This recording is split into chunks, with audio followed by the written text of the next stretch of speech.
भक्ति में कोई गिरावट नहीं होती। There is no loss and there is no diminution. ये हमारे लिए शाश्वत है, शाश्वत स्पिरिचुअल अकाउंट है, इसको कोई खाली नहीं कर सकता।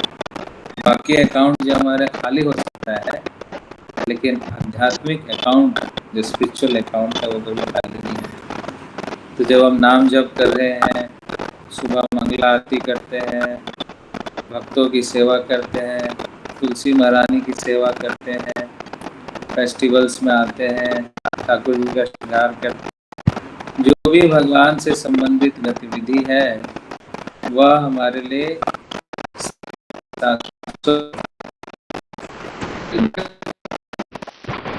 ये श्लोक भगवान कह रहे हैं।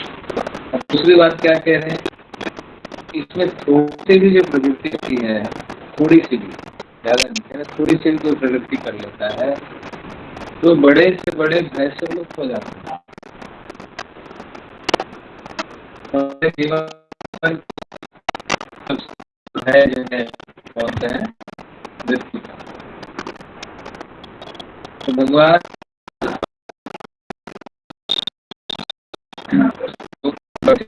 कर देते, ये कितनी अच्छी बात है। तो भागवत में भी यह श्लोक है कि आपन्नः संस्मृति घोराम यन्नाम विविशो विनन तथा विमुच्येत सद्यः यद विवेति स्वयं भयम। कि स्वयं भय जो है, भय का अगर मूर्तिमान रूप भी अगर आ जाता है, वह भी हरिनाम से भयभीत हो जाता है। जो हरिनाम करता है उसके आगे भय नहीं आ सकता। तो हमारे लिए सबसे बड़ा भय है मृत्यु का। तो भक्ति करने से या हरिनाम का जप करने से मृत्यु के भय से हम मुक्त हो जाते हैं। जैसे अभी कल हमने हरिदास ठाकुर जी का तिरोभाव दिवस मनाया। तो हरिदास ठाकुर जी को बहुत भयभीत करने का प्रयास किया गया। वहाँ के जो समय के राजा थे, उन्होंने कहा कि अपने जीवा से तुम हरिनाम हटा दो।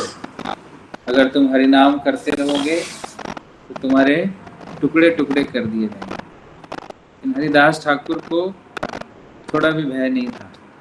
हरिदास ठाकुर ने क्या किया, उन्होंने क्या कहा कि अगर आप मेरे टुकड़े टुकड़े भी कर देते हैं तो हर एक टुकड़े से क्या आवाज़ निकलेगी, हरे कृष्णा कृष्णा कृष्णा हरे हरे राम राम राम हरि नाम निकलेगा। तो उनको मृत्यु का थोड़ा भी भय नहीं था। अब देखिए, उनको भय नहीं था, लेकिन जो जल्लाद लोग थे उन्होंने तो पीटा। लेकिन हरिदास ठाकुर को थोड़ा भी कष्ट नहीं हुआ। क्यों कष्ट नहीं हुआ? क्योंकि स्वयं भगवान ने उनको ढक लिया। तो वो जो जल्लाद कोड़े बरसा रहे थे, वो कोड़े किसको पड़ रहे थे? भगवान को। और भगवान ने बाद में जो महाप्रकाश लीला किया तो उन्होंने अपना पीठ दिखाया, हरिदास ठाकुर को कहा कि देखो, तुमको उस दिन जल्लाद लोग मार रहे थे, लेकिन वो सारा चाबुक था, जो कोड़े थे, तुम्हें नहीं पड़ रहे थे। तो कोड़े किसे पड़ रहे थे? मुझे पड़ रहे थे। उन्होंने अपने पीठ दिखाया। तो भक्तों के लिए भगवान इस हद तक भी आ जाते हैं। इसलिए भक्त को कभी भय नहीं होता है, क्योंकि उनको पूर्ण विश्वास होता है कृष्ण के ऊपर, कृष्ण की रक्षा के ऊपर। पूर्ण विश्वास, आश्वस्त रहते हैं कि निश्चित रूप से भगवान मेरी रक्षा करेंगे ही करेंगे। भगवान मुझे कभी ऐसे छोड़ेंगे। क्यों? क्योंकि स्वयं भगवान इस बात को यहाँ कह रहे हैं, त्रायते महतो भयात्। त्रायते का मतलब है रक्षा करना, मुक्त करना, रक्षा करना। किस चीज़ से?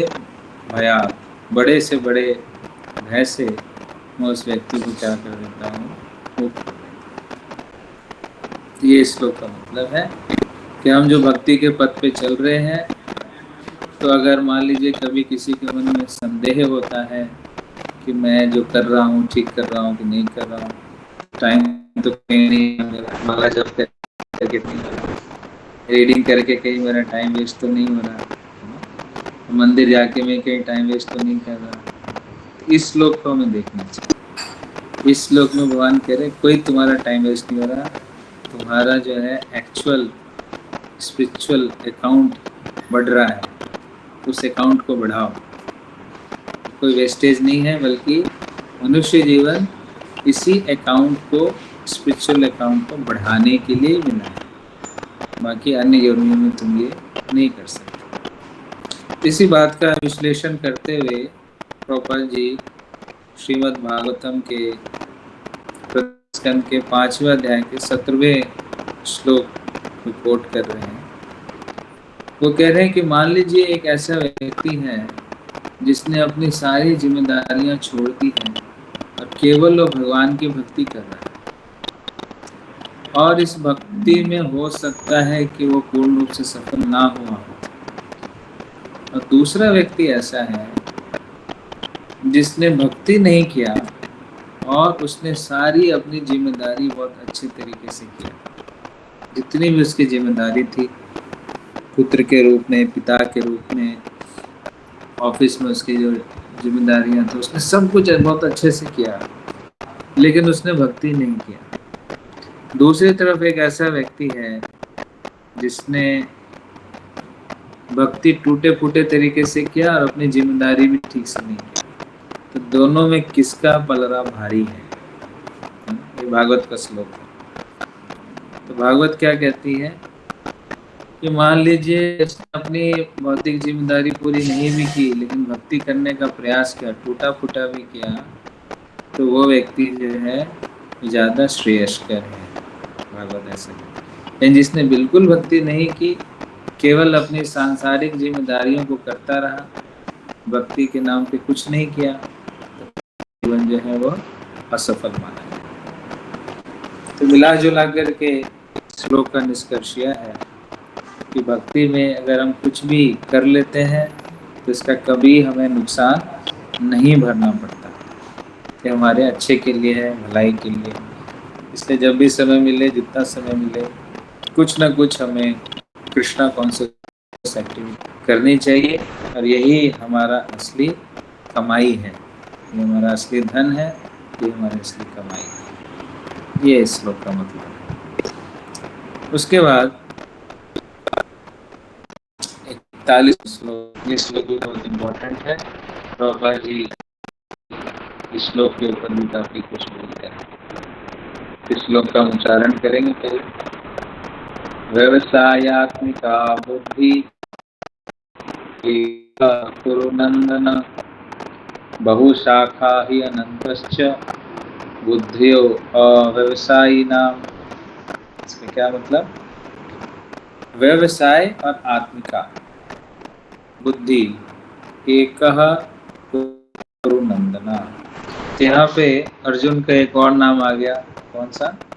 कुरु नंदन। अर्जुन के इससे पहले हमने और भी बहुत नाम सुने, जैसे धनंजय, परंतप, गुडाकेश, पार्थ, यहाँ पे आ रहा है क्या, एक भारत, यहाँ पे आ रहा है कुरु नंदना। कुरु नंदन भी अर्जुन का नाम है।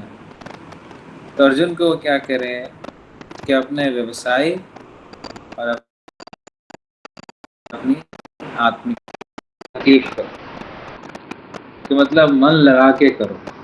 मतलब ये कि तुम्हारा व्यवसाय जो है वो अभी युद्ध करना है, तुम्हारा मन भटक रहा है, बहुत इधर उधर भटका रहे हो मन को, तो अपने मन को इधर उधर मत भटकाओ, अपने मन को अपने व्यवसाय में लगाओ। अपने मन को, तुम्हारा जो व्यवसाय है, व्यवसाय क्या है? अभी युद्ध करना, तो युद्ध करने में अपने मन को लगाओ, एक करो, एक बुद्धि एकः कुरु नंदना। अर्जुन को ऐसा कह रहे हैं। क्यों ऐसा कह रहे हैं? कि बहु शाखा अगर तुम अपने मन को बहुशाखा में करते हो, शाखा मतलब होता है ब्रांचेस, जैसे कोई वृक्ष देखते हैं तो वृक्ष में क्या होता है कि एक टहनी निकलती है, दूसरी टहनी निकलती है, ऐसे टहनी पूरा एकदम फैल जाता है। अगर मन को हम बहुशाखा बना देंगे, ये सोचेंगे, ऐसा होगा, ऐसा होगा, ऐसा होगा, तो फिर अपने व्यवसाय को हम अच्छे से नहीं कर पाएंगे। मान लो कोई स्टूडेंट है, उसका व्यवसाय है पढ़ाई करना, और पढ़ाई के समय वो केवल सोचता रहेगा कि मेरा एग्ज़ाम ऐसा होगा, उसके बाद ये होगा, उसके बाद ये होगा, तो सोचता रहेगा, लेकिन वो अपनी पढ़ाई को मन लगा करके नहीं करेगा, तो कभी वो अपने एग्ज़ाम्स में पास कर सकता है? ऐसे मान लीजिए कोई माता है, गृहिणी है, कुकिंग कर रही है, लेकिन मन लगा के कुकिंग नहीं कर रही है, तो फिर क्या होगा कि कभी उस पर नमक तेज़ हो जाएगा, कभी उसमें मिर्ची तेज़ हो जाएगी, वो अच्छा से कुकिंग नहीं होता। आप सबका अनुभव होगा कि जब कुछ प्रसाद आप खाते हो तो प्रसाद खाने में अच्छा लगता है, कुछ प्रसाद खाते हो लगता है कि जिसने बनाया है उसने मन लगा करके नहीं बनाया। तो जब हम कोई कार्य करते हैं उसमें जब मन लगाते हैं तो उस कार्य का जो आउटपुट है वो बहुत अच्छा आता है, और हमारे मन को भी संतुष्टि मिलती है जब हम मन लगा करके कार्य करते हैं। इसलिए जो एक्टिविटी है, व्यवसाय का मतलब यहाँ है एक्टिविटी, जो भी एक्टिविटी है उस एक्टिविटी को कैसे करना, मन लगा के करना, एक मन लगा कर एक्टिविटी कर रहे लेकिन मन कहीं और है, फिर क्या होगा, मन असंतुष्ट रहेगा, एक्टिविटी भी ठीक से नहीं होगी, मन भी डिससेटिस्फाइड रहेगा। इसलिए भगवान यहाँ पे कह रहे हैं कि तुम्हारी जो भी एक्टिविटी है, तुम्हारा जो भी व्यवसाय है, वो क्या है, युद्ध कर। तुम मन भटका रहे हो उधर से उधर, उधर से उधर, फिर कैसे बहुशाखा कर रहे हो, अलग अलग ब्रांचेस में कर रहे हो, तो फिर कैसे होगा, है ना? ये अव्यवसायी लोगों का मतलब है, या जो अव्यवसायी हैं, इनका भटका हुआ मन है, उन लोगों का ऐसा लक्षण है। तो मन को, अपनी गतिविधि को एक करो, इस श्लोक का मतलब। प्रभुपाद जी व्यवसायी को यहाँ पर कृष्णा कॉन्शियसनेस बता रहे। ये प्रभुपाद जी की विशेषता है कि जहाँ भी उनको मौका मिलता है किसी शब्द को भक्ति में कन्वर्ट करने का, फट से उसको कन्वर्ट कर देते हैं, क्योंकि प्रभुपाद जी एक भक्त हैं, तो भक्त हमेशा भक्ति के विषय में ही सोचते हैं। इसलिए ये जो भगवत गीता है वो व्यक्ति को क्या बनाती है, एक अच्छा भक्त बनाती है, एक अच्छा डिवोटी बनाती है, क्योंकि इसकी कमेंट्री जो है एक भक्त ने लिखा है, प्रभुपाद जी जैसे शुद्ध भक्त ने लिखा है, इसलिए ये कमेंट्री बाकी कमेंट्रियों से अलग है। मान लो कोई मिलिट्री मैन होगा, तो मिलिट्री मैन अगर इसी श्लोक को, इसकी व्याख्या करेगा तो मिलिट्री के टर्म्स में करेगा। कोई साइंटिस्ट होगा तो उसको साइंटिस्ट के टर्म्स में करेगा। इसी श्लोक के अलग अलग विश्लेषण हो सकते हैं, लेकिन इसका विश्लेषण जो है वो किन्होंने किया है, प्रभुपाद जी ने किया, और प्रभुपाद जी भगवान के शुद्ध भक्त हैं, इसलिए वो अलग अलग शब्दों में भक्ति को निकाल करके ले आते हैं।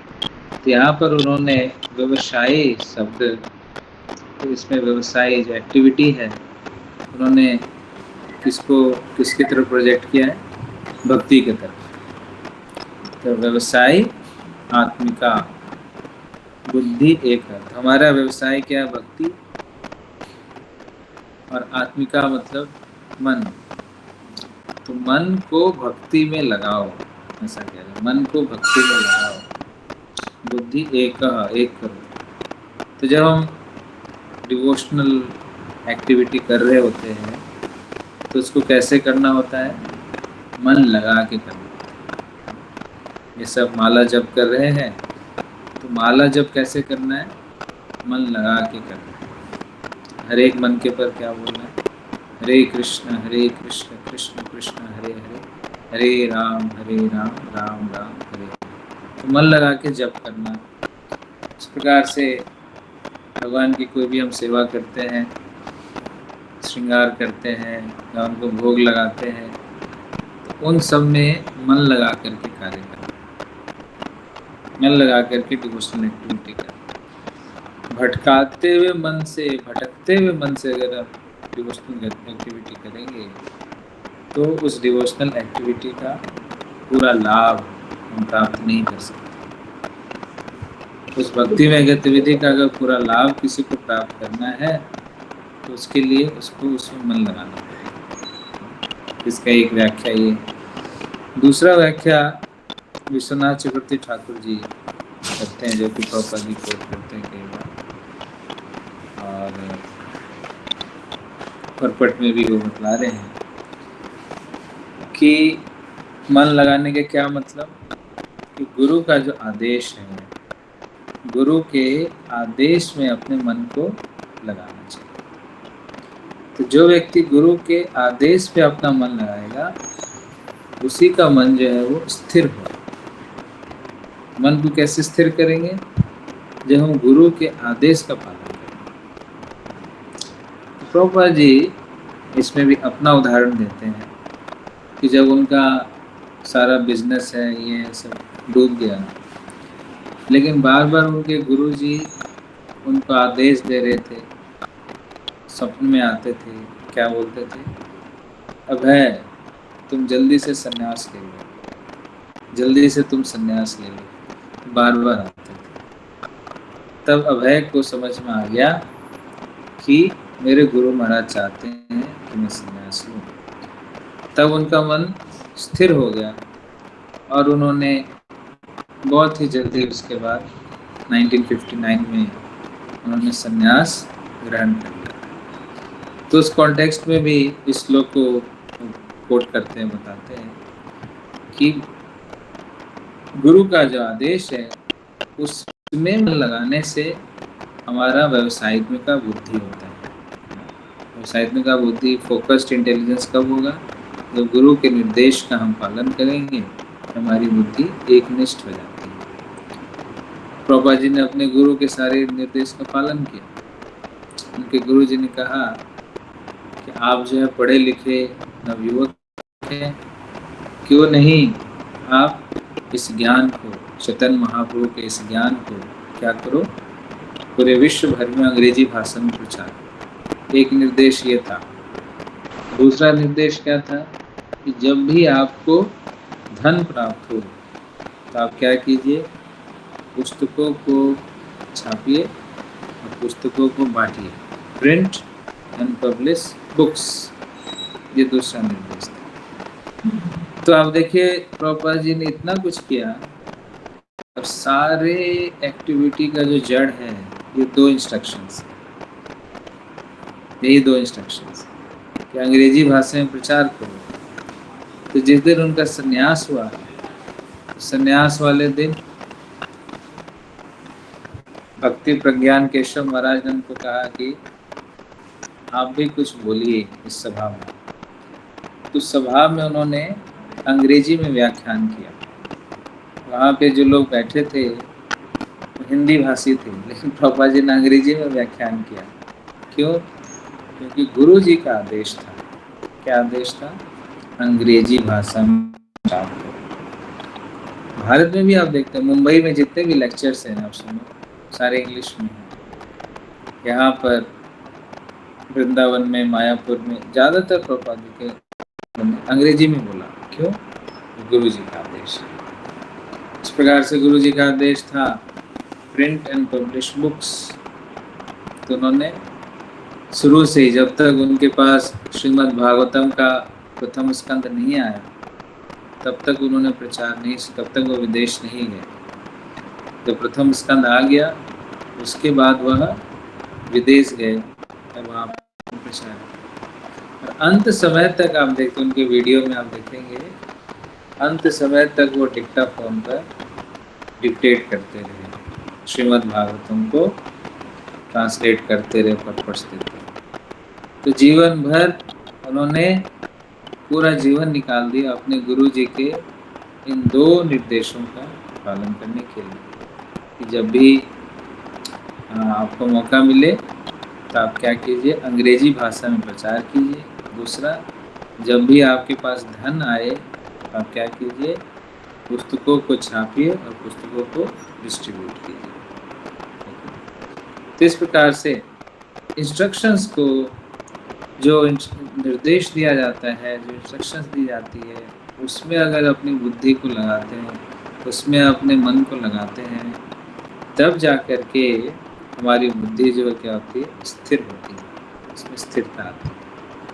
इसी बात को प्रभुपाद जी ने पढ़ के यहाँ समझाया।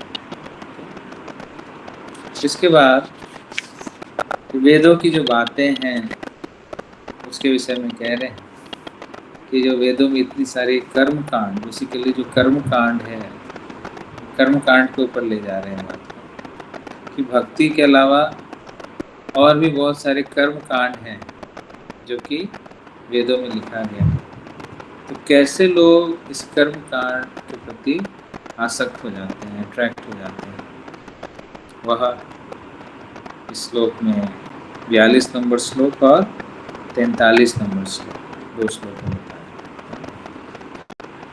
यामिमां पुष्पितां वाचं प्रवदन्ति विपश्चितः वेदवादरता पार्थ नान्यदस्तुतिवादिनः कामात्मनः स्वर्गपरा जन्म कर्म फलप्रदां क्रिया विशेष बहुलां भोगैश्वर्य गतिं प्रति।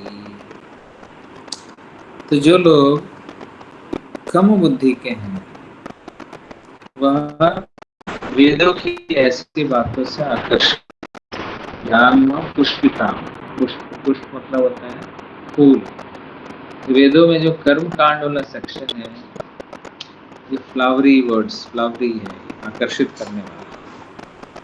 प्रवदन्त्य अविपश्चिता, अविपश्चित मतलब है, विपश्चित मतलब होता है विद्वान व्यक्ति, अविपश्चित मतलब होता है जिसके पास कम बुद्धि होता है। तो वेदवाद रता पार्थ न अन्यत् अस्ति इति वादिनः। तो ऐसे लोग जो है जो कि स्वर्ग में जाना चाहते हैं, जो कि अच्छा जन्म पाना चाहते हैं, जो कि शक्ति चाहते हैं, वो लोग जो है वो कर्म कांड से आकर्षित हो और ऐश्वर्य का जीवन उनके लिए यही जीवन का लक्ष्य है। तो जिनके लिए जीवन का लक्ष्य क्या है, भोग ऐश्वर्य, यहाँ पे 2 शब्द है, क्या, भोग और ऐश्वर्य। भोग का मतलब है इंद्रिय तृप्ति करना और ऐश्वर्य का मतलब है धन है, बड़ा महल है, धन है, बड़ी बंगला है, गाड़ी है, इसको ऐश्वर्य कहते हैं। ऐश्वर्य ऑपुलेंसेस और भोग की प्रवृत्ति। तो जो भोग ऐश्वर्य से आकर्षित रहता है या जो मोहित रहता है, जो कामात मना है, जिसकी बहुत सारी भौतिक इच्छाएं हैं, वो लोग जो हैं वह जो कि स्वर्ग जाना चाहते हैं, जो अच्छा जन्म चाहते हैं, वो लोग हैं तो किसकी तरफ आकर्षित हो, कर्म कांड वाला। कर्म कांड में क्या होता है, कर्म कांड में जिसके माध्यम से व्यक्ति को अलग अलग ऐश्वर्य की प्राप्ति है। तो ऐसे कौन लोग हैं जो कि इससे आकर्षित होते हैं, जो अविपश्चित हैं, मतलब जो कम बुद्धि के लोग होते हैं, वही भोग और वही ऐश्वर्य में आकर्षित होते हैं। जिसका क्या मतलब, जो बुद्धिमान व्यक्ति होते हैं वो भोग ऐश्वर्य की तरफ आकर्षित नहीं होते और इस कर्म कांड की तरफ भी आकर्षित नहीं होते। वो किसकी तरफ आकर्षित होते हैं? वो केवल और केवल जो भगवान की केवला भक्ति है उसकी तरफ आकर्षित होते हैं। उनका जो आकर्षण का बिंदु है वो क्या है? भगवान की केवला भक्ति, जो बुद्धिमान व्यक्ति। लेकिन जो अल्प बुद्धि के लोग हैं वह भोग और ऐश्वर्य से आकर्षित हो जाते हैं, ऐसा भगवान कहते। तो ऐसा अर्जुन को क्यों कह रहे हैं? ये भी मन में प्रश्न आ सकता है कि अर्जुन को इस प्रकार से वो क्यों कह रहे हैं? क्योंकि अर्जुन ने बीच में बोला था कि क्या बोला था कि अगर इस राज्य को प्राप्त भी कर लिया जाए, अगर हम जीत भी जाएं, तो फिर भोग करने का आनंद प्राप्त नहीं होगा, क्योंकि सारे सगे संबंधी हैं वो मारे जाएंगे। तो सारे सगे संबंधी मारे जाएंगे तो ऐसे भोग के क्या लाभ? तो भोग की बात उन्होंने वहाँ पे की थी।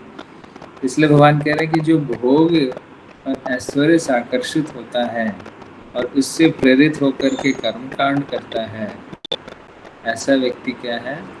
अविपश्चिता है। अविपश्चिता मतलब जो कम बुद्धि का है, वो कामात्मना है। कामात्मना का मतलब उसकी आत्मा या उसका जो बुद्धि, उसका मन है, वो काम से आच्छादित है।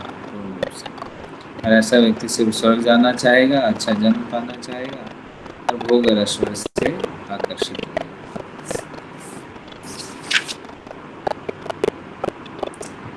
और जो भोग और ऐश्वर्य से आकर्षित होते हैं उनका क्या होता है? तो अगले श्लोक में, ये श्लोक भी प्रभुपाद जी कई बार कोट करते हैं, दूसरे अध्याय का 44 नंबर श्लोक। भोग ऐश्वर्य प्रसक्तानां तया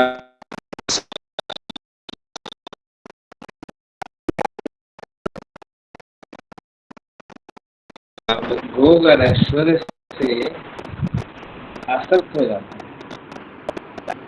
लेकिन यहाँ पर उन्होंने सिर्फ आसक्त नहीं कहा, उन्होंने कहा प्रसक्तानां, यहाँ प्र भी लगा दिया। प्रसक्तानां, प्र मतलब विशेष रूप से, जो इंटेंसली अटैच्ड है, बहुत ज़्यादा आसक्त है, इंटेंस उसकी अटैचमेंट है। इससे भोग और ऐश्वर्य से, तो उसकी जो चेतना है तैयार मतलब उसकी अप्रत चेतसा, उसकी चेतना हर ली गई है, उसका अपहरण हो गया, उसको पता ही नहीं, उसको किडनैप हो गया। किससे किडनैप हो गया? भोग और ऐश्वर्य से। बस वो जैसा वो नचाएगा वो ऐसा नाचेगा।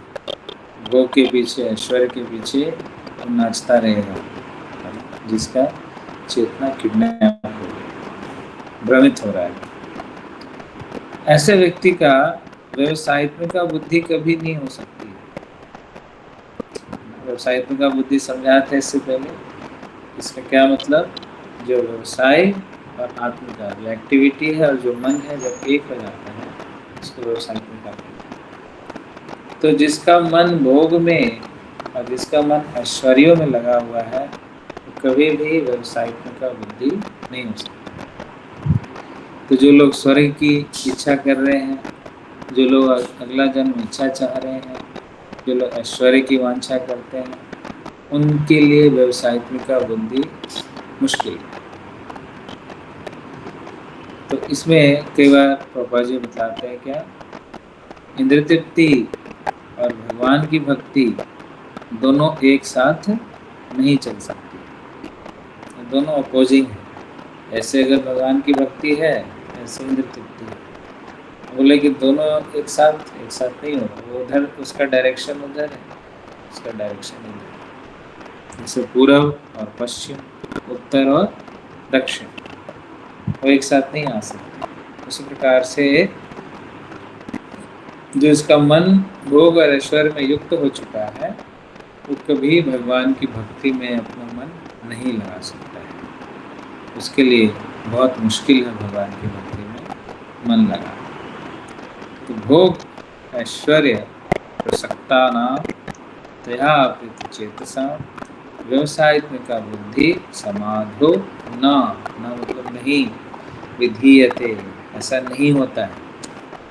कृष्ण ने बोल दिया ऐसा कभी नहीं होगा कि तुम भोग भी चाहोगे, ऐश्वर्य भी चाहोगे और साथ में भक्ति भी हो जाए, ऐसा नहीं होता। जैसे आजकल अभी हम देखते हैं ट्रेंड चला हुआ है, जैसे गणेश जी का चल रहा था अभी पीछे, गणेश चतुर्थी, तो उसमें देखो कितने लोगों ने गणेश जी के आगे डीजे चलाया, पता नहीं क्या क्या क्या होगा, खूब डांस करके उनको विसर्जन किया।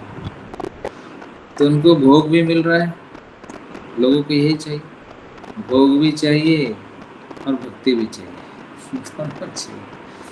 कांवड़ यात्रा चल रही थी, कांवड़ में भी पूरा डीजे का सॉन्ग चला के कांवड़ यात्रा कर रहे हैं, तो वहाँ भी भोग चाहिए और साथ में भक्ति भी चाहिए। तो कृष्ण कह रहे हैं क्या, ना विधीयते, ऐसा नहीं होगा कि भोग ऐश्वर्य से तुम आसक्त रहोगे, उसके साथ साथ तुम चाहोगे तुम्हारा मन स्थिर हो जाए, तो मन कभी भी स्थिर नहीं होता। या दूसरे शब्दों में, किसका मन स्थिर नहीं होता है, कि जिसका मन भोग और ऐश्वर्य में लगा हुआ है, उसका मन कभी स्थिर नहीं हो सकता, विचलित ही रहेगा, तो बेचैन ही रहेगा। बेचैनी का क्या मतलब, उसको रातों की नींद नहीं आएगी, रात में सोएगा तो सही, लेकिन रात में करवट बदलता रहेगा, कभी इधर से कभी इधर से कभी इधर से, न ठीक से सो पाएगा, न ठीक से खा पाएगा, न ठीक से किसी से बातचीत करेगा, हमेशा चिड़चिड़ा रहेगा, परेशान रहेगा, दुखी रहेगा। तो ये सब जो लक्षण है वो किसके लक्षण हैं, कि जिसकी मन किसमें लगा है, भोग और ऐश्वर्य में लगा है, तो कभी उसका मन स्थिर नहीं हो सकता। समाधो न विधीयते, विधीयते का मतलब ऐसा नहीं होता है, समाधो का मतलब उसका मन कभी स्थिर नहीं होता, समझ रहे। तो वेदों की ऐसी बातों से आकर्षित नहीं होना, किसी कर्म कांड से आकर्षित नहीं होना जिसमें हमें लालच दिया जाए, प्रलोभन दिया जाए, ये कर लो तो ये मिलेगा, ये भी कर लो तो वो मिलेगा। इससे हमारा मन जो है वो हमेशा अस्थिर रहता है, विचलित रहता है। लेकिन भक्ति करने से, जिसमें हम भोग और ऐश्वर्य की इच्छा नहीं रखते, केवल भगवान की भक्ति करने की इच्छा रखते हैं, तो उससे क्या होता है कि हमारा मन स्थिर होता है, सुकून मिलता है, उसे सुकून कहते हैं, संतुष्टि कहते हैं, सेटिस्फाइड रहते हैं, आनंद में रहते हैं। ये सब अगर चाहिए तो भोग और ऐश्वर्य से अपने आप को पीछे करना पड़ेगा, हटाना पड़ेगा, और अपने मन को कृष्ण भक्ति में पूर्ण रूप से लगाना। तो जब ऐसा करते हैं तब जाकर के हमारा समाधो या मन की स्थिरता उत्पन्न होती है। ओके, अब अभी के डिस्कशन में आज हमने श्लोक संख्या 40 से लेकर के श्लोक संख्या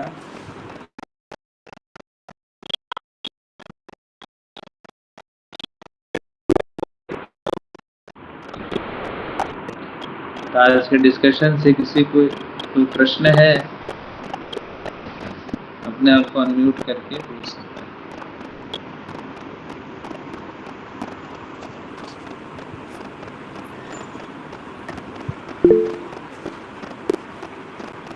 blissful life with Krishna. Yes Hare Krishna Prabhu ji. Prabhu ji, मेरा इस सेशन से तो कोई डाउट नहीं है, लेकिन एक Hare Krishna. Hare Krishna. Am I audible Prabhu ji?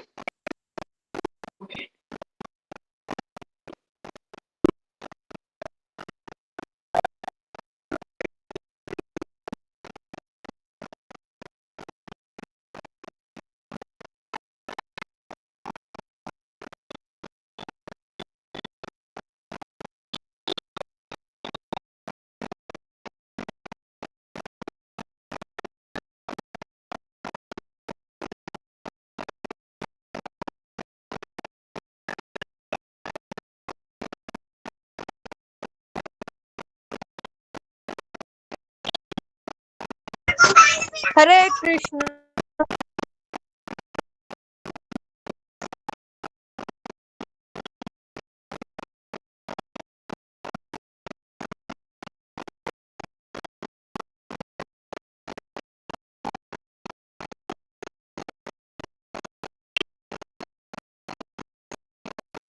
हरे कृष्णा प्रभु जी।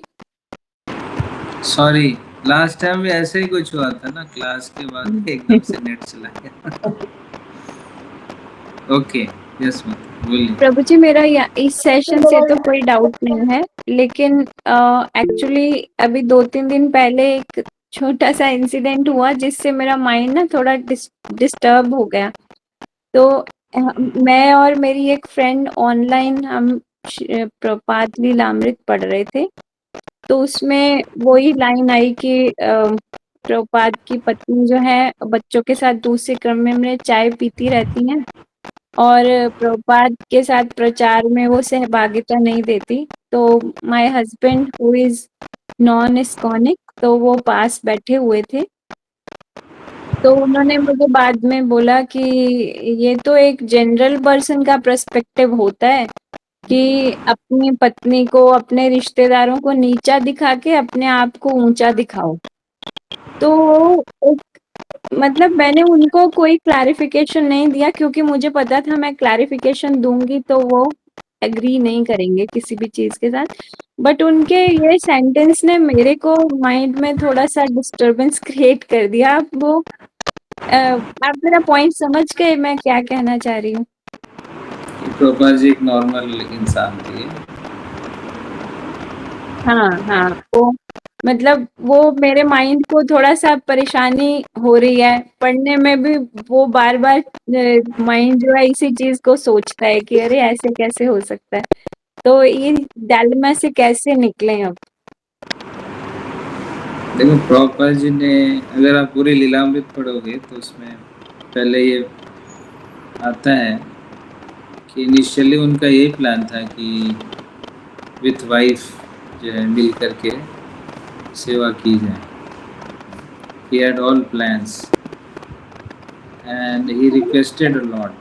वो घर पे, जब वो प्रयाग में रहते थे तो घर पे इवेंट्स करते थे, लोगों को बुलाते थे, कीर्तन को बुलाते थे। लेकिन प्रोग्राम के बाद उनकी वाइफ हमेशा उनको बोलती थी कि आज से प्रोग्राम नहीं करना, इतना मैनेजमेंट मुझसे नहीं होगा, इतनी सफाई कौन करेगा। तो राइट फ्रॉम द बिगनिंग, और उनका कोई सपोर्ट उनको मिला नहीं, एकदम से तो छोड़ा नहीं। देखो उन्होंने 1915 जब उनके बच्चे बड़े हो गए, वो बिजनेस वगैरह शुरू कर दिया था, तब जा कर के उन्होंने उनको छोड़ा। ऐसा नहीं कि पहले साल उनको डाइवोर्स दे दिया जैसा आजकल होता है कि 1 साल के अंदर ही पिट होती है और फिर डाइवोर्स हो जाता है।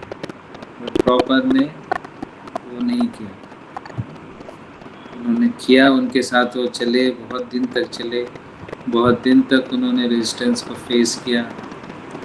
फिर भी वो संन्यास नहीं ले रहे थे। जैसे आप पढ़ोगे, उनके गुरुजी उनके सपने में बार बार आ रहे थे, he was coming again and again to take संन्यास, टू टेक संन्यास। जब सुनते थे सपने से उड़ जाते थे, उनको डर लगता था कि मैं कैसे संन्यास लूँ।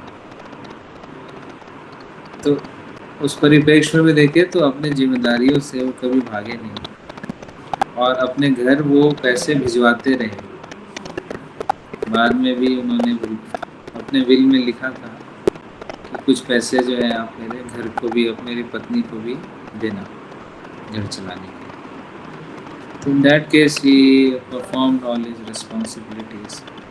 Eight the same time he had higher responsibility, उसके लिए उनको घर छोड़ना पड़ा।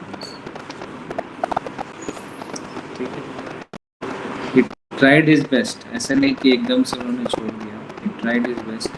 अब प्रभुपाद जी ने कितना परसुएड किया होगा आप सोच सकते हैं।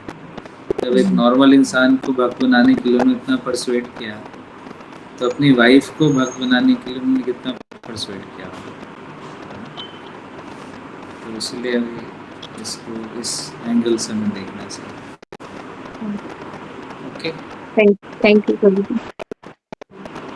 Thank you. और कोई किसी का प्रश्न? हरे कृष्ण प्रभु जी, मेरा एक प्रश्न था प्रभु जी। हाँ जी, बोलिए। प्रभु जी, ऐसे आपने बताया प्रभु जी कि कोई होता ऐसा होता है कि जो अपनी जिम्मेदारी को मतलब इन द सेंस जो भक्ति एक ऐसा इंसान है जो मटेरियली सब चीज करता है, सारी जिम्मेदारी को निभाता है। And second thing is that ऐसा एक इंसान है जो अपने भक्ति को करता है, लेकिन वो क्या करता है कि सपोज कीजिए इन केस कि वो अपने पेरेंट्स को छोड़ देते हैं, तो वो तो सेक्रीफाइस कर रहा है, लेकिन उसकी वजह से उसके पेरेंट्स भी सफर कर रहे हैं। तो प्रभु जी, चलिए मतलब जो इंसान उससे भक्ति करे तो उसको फायदा मिलेगा, लेकिन उनका क्या जो मतलब उनके पीछे रह गए हैं?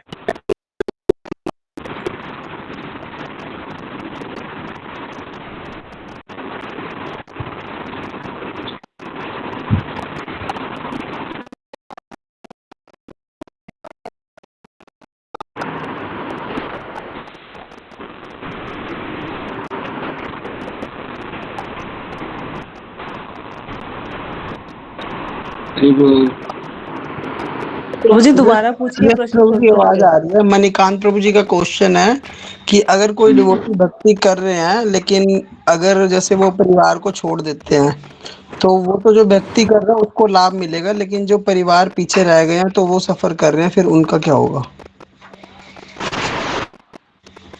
मणिकांत प्रभु जी का क्वेश्चन है।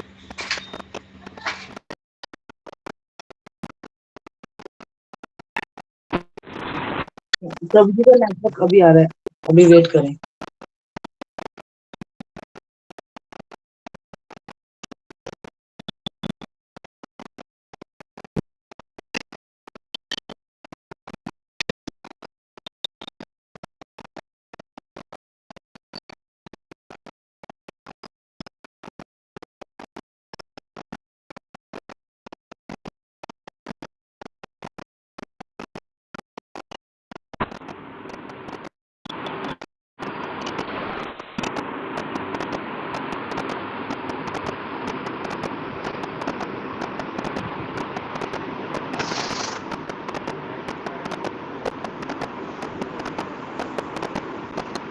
हरे कृष्णा।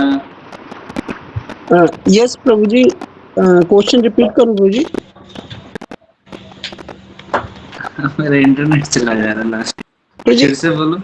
प्रभु जी, मणिकांत प्रभु जी का क्वेश्चन था कि अगर कोई डिवोटी भक्ति करते हैं तो उनका तो फायदा है, लेकिन अगर उनके फैमिली छूट जाते हैं तो फिर वो सफर करते हैं, तो उनका क्या फिर? जो फुल टाइम हो जाते हैं वो, आई थिंक ऐसा कुछ था। मणिकांत प्रभु जी यही था ना?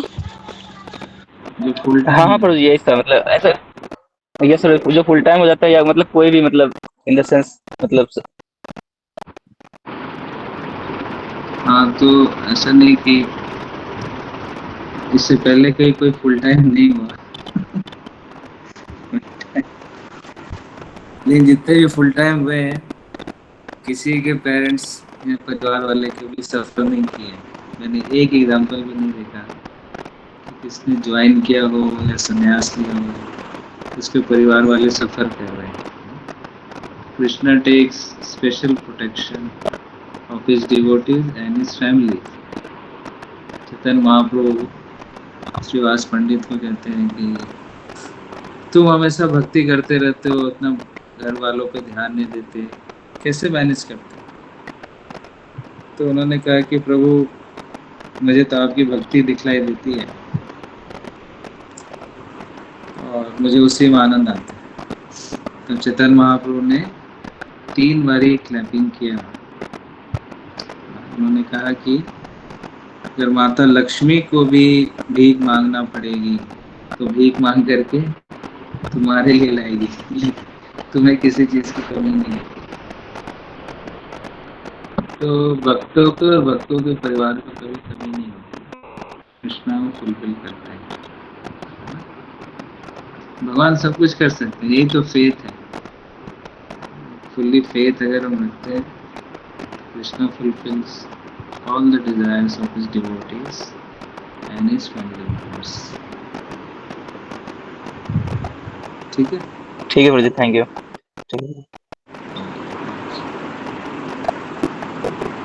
और सीता कृपा में आपका भी क्वेश्चन है?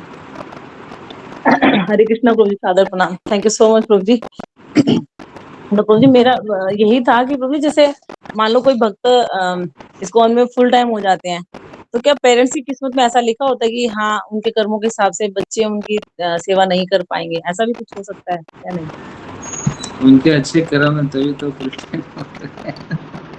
हाँ, निश्चित रूप से अच्छे कर्म है तभी जाते हैं, और बच्चे जो भक्ति करते हैं वो भक्ति भी मिलती है। अब कोई एक जेंट्स मान लो गलत कार्य करके परिवार का भरण पोषण करता है तो कितना पाप कर्मों का भागी बनता है, लेकिन अगर वो भक्ति करता है तो उसकी भक्ति उसके परिवार को भी मिलती है, क्योंकि उसका परिवार भी उसके सैक्रिफाइस में उसको सपोर्ट कर रहा है, चाहे वो चाह रहे हो चाहे ना चाह रहे हो। हाँ, निश्चित रूप से वो तो है ही। अब पेरेंट्स खुद भी अपने बच्चों को फॉरेन कंट्री सेटल करने के लिए इतना इतना पढ़ाते हैं, भेजते हैं, और खुद अपने बुढ़ापे में अकेले होकर परेशान होते रहते हैं, हाँ, तो ऐसा लगता है कि वो भी उनके कर्म और इच्छा है, पता नहीं। ऑफ कोर्स कर्म तो होता ही है। कौन सा इन्होंने कर्म किया ये डिटेल्स तो बहुत सूक्ष्म होती है, बहुत कर्मणों ही गहना गति बहुत गहन होती है, इसलिए ये बता नहीं सकते उन्होंने क्या किया था कि उनके बच्चे ऐसे निकल गए, तो बहुत डिटेल डिस्कशन हो जाएगा। लेकिन अगर फुल टाइम होता है किसी का बच्चा, संन्यास लेता है, निश्चित रूप से उनके अच्छे कर्म हैं, तभी वो उनके ही बच्चे ज्वाइन करते हैं। ठीक है। प्रभु जी जैसे प्रभुपाद का तो चलो एक हाई टारगेट है, और प्लस उन्होंने लास्ट मोमेंट तक अपने परिवार को ना छोड़ने के लिए, अपने कर्तव्य निभाने के लिए बहुत प्रयास किए, एक के बाद एक के बाद एक के बाद, जबकि सब परिस्थितियां उनको यही दिखा रही थी कि उनको उनकी गुरु की सेवा के लिए आगे बढ़ जाना चाहिए। लेकिन क्योंकि एक भक्त जो होता है वो कभी भी अपनी ड्यूटी से पीछे नहीं भागता, चाहे वो उसकी भौतिक ड्यूटी, तो ऐसे प्रभुपाद ने भी लास्ट मोमेंट तक फुल एफर्ट्स किए।